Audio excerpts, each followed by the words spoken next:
வேலும் மயிலும் சேவலும் துணை. மார்கழி திங்கள் 19ஆம் நாள். திருப்பாவை. பாடல் 19. குத்து விளக்கரிய கொட்டுக்கால் கட்டில் மேல் மெத்தென்ற பஞ்ச சயனத்தின் மேலேறி கொத்தலர் பூங்குழல் நப்பின்னை கொங்கை மேல் வைத்து கிடந்த மலர் மார்பா வாய்திரவாய். கொத்தலர் பூங்குழல் நப்பின்னை கொங்கை மேல் வைத்து கிடந்த மலர் மார்பா வாய்திரவாய். மைத்தடங்கண்ணினாய் நீயுண்மணாளனை எத்தனை போதும் துயிலெழ ஒட்டாய்கான். எத்தனை ஏலும் பிரிவாற்றகில்லாயால் தத்துவமன்று தகவேலோரெம்பாவாய். எத்தனை ஏலும் பிரிவாற்றகில்லாயால் தத்துவமன்று தகவேலோரெம்பாவாய்.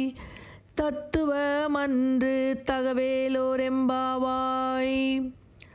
குத்து விளக்கெரிய யானை தந்தத்தால் ஆன கட்டில் மேல் விரிக்கப்பட்ட மிருதுவான பஞ்சுமெத்தையில் விரிந்த கொத்தாக பூச்சூடிய நம்பின்னையின் மார்பில் தலை வைத்து கண்மூடியிருக்கும் மலர் மாலை தரித்த கண்ணனே, நீ எங்களுடன் பேசுவாயாக.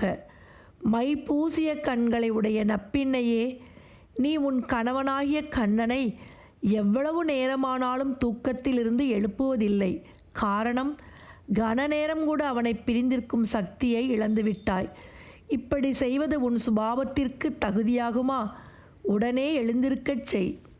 திருவெம்பாவை. பாடல் 19. உங்கையிற் பிள்ளை உனக்கே அடைக்கலமென்று அங்கப்பழம் சொல் புதுக்குமெம்மச்சத்தால் எங்கள் பெருமான் உனக்கொன்று உரைப்போம் கேள். எங்கொங்கை நின் நண்பர் அல்லாதோர் தோள் சேரற்க. எங்கை உனக்கல்லாது எப்பணியும் செய்யற்க. கங்குல் பகலெங்கண் மற்றொன்றும் காணற்க.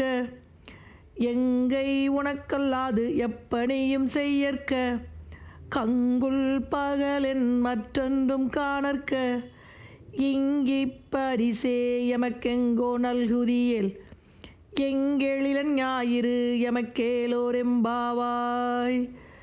இங்கிப்பரிசே எமக்கெங்கோ நல்குதியேல்.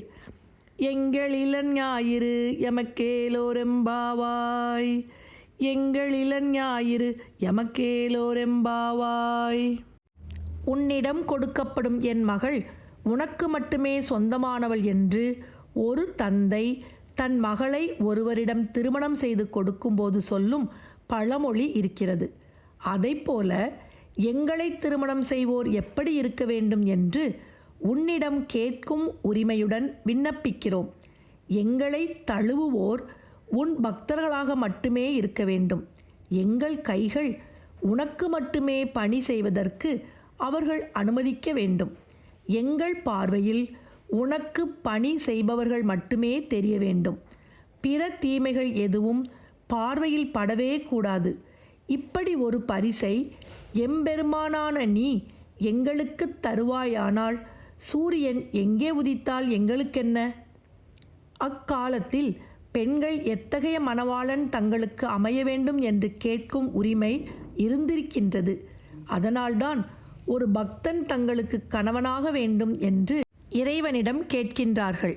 அது மட்டுமல்ல, நல்ல கணவன் அமைந்துவிட்டால் கிரகங்களின் மாற்றம் கூட ஏதும் செய்யாது என்று உறுதியாகச் சொல்கிறார்கள். இறைவனை உறுதியாக நம்புவோருக்கு கிரகங்களின் தாக்கம் இல்லை என்பது இப்பாடல் உணர்த்தும் உட்கருத்து ஆகும்.